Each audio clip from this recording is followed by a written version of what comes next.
අද ඔයගොල්ලන්ට කියලා දෙන්න යන්නේ ක්‍රිස්පි චිකන් හදාගන්න විදිහ. ඔයගොල්ලෝ කඩේ කරන්නේ ක්‍රිස්පි චිකන් කන්නේ ඒක ලෝකෙම ප්‍රසිද්ධ ක්‍රිස්පි චිකන් එකක් තමයි. අන්න ඒක හදන විදිහ මම අද ඔයගොල්ලන්ට කියලා දෙනවා ගෙදර හදාගන්න විදිහ.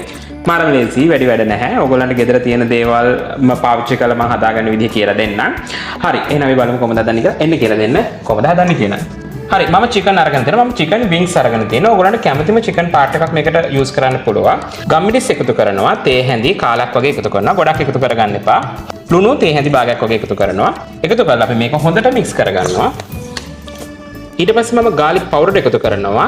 තේ හැඳි භාගයක් වගේ. garlic powder ඔයගොල්ලන්ට නැත්නම් සුදු ලුණු ඔයගොල්ලෝ හොඳට chop කරලා ගෙඩියක් විතර අරගෙන හොඳට chop කරලා අරගෙන මේකට එකතු කරගන්න ඔයගොල්ලන්ට පුළුවන්. හරි මම මේ විදිහට හොඳට කලවම් කරගෙන පැය භාගයක් මේක සීසන් වෙන්න තියාගන්නවා. හරි මම මෙතන අරන් තියෙනවා පාන් පිටි මේස හැඳි 4ක්. ඒකට මම එකතු කරලා තියෙනවා බේකින් සෝඩා තේ හැඳි භාගයක ප්‍රමාණයක් එකතු කරලා තියෙනවා. අපි මේක හොඳට මික්ස් කරගන්නවා. මේකට මම ලුණු එකතු කරනවා තේ හැඳි භාගයක් වගේ එකතු කරගන්නවා. ඊට පස්සේ මම garlic powder එකතු කරගන්නවා තේ හැඳි භාගයක් වගේ. මෙතනදිත් ඔයගොල්ලන්ට garlic powder වෙනුවට එකතු කරගන්න පුළුවන් සුදු ලුණු ටිකක් හොඳට chop කරලා මේ පාන් පිටියකට එකතු කරගන්න.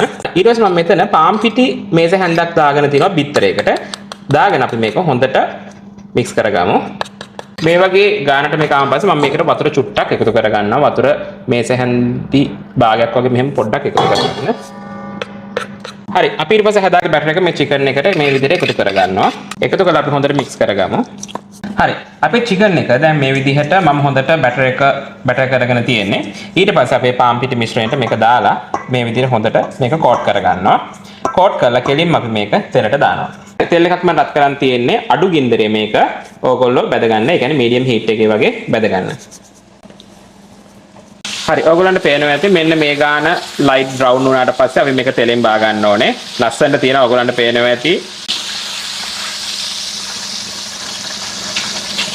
හරි අපේ ක්‍රිස්පි චිකන් එක අපි හදලා ඉවරයි. ඔයගොල්ලන්ට පේනවා ඇති මේක ලස්සනට තියෙනවා. ඒ වගේම ගෙදර හදලා බලන්න ඔයගොල්ලෝ කඩෙන් ගන්නවා වගේම තමයි මාරම රසයි. ඒ රස වෙනස් වෙන්නේ නැහැ. එහෙනම් අනිවාර්යයෙන්ම try කරන්න මේ ලෝක ප්‍රසිද්ධ ක්‍රිස්පි චිකන් එක.